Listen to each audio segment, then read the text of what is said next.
BPL এর নিলাম তো হয়ে গেল। সাব্বির রহমান কোন দলের হয়ে এবার বিপিএল খেলবেন? আপনারা হয়তো বা অনেকেই জানেন, অনেকেই জানেন না। যারা জানেন না তারা জেনে নিন আজকের এই ভিডিও থেকে যে সাব্বির রহমান কোন দলের হয়ে এবার বিপিএল খেলবে। বিপিএল এর নিলাম হয়ে গেছে।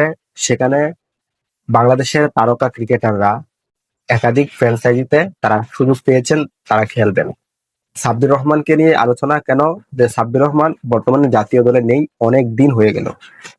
তাকে তার ভক্তরা জাতীয় দলে খেলতে দেখতে অনেক আগ্রহে বসে আছেন, কিন্তু সাব্বির রহমান সুযোগ পাচ্ছেন না।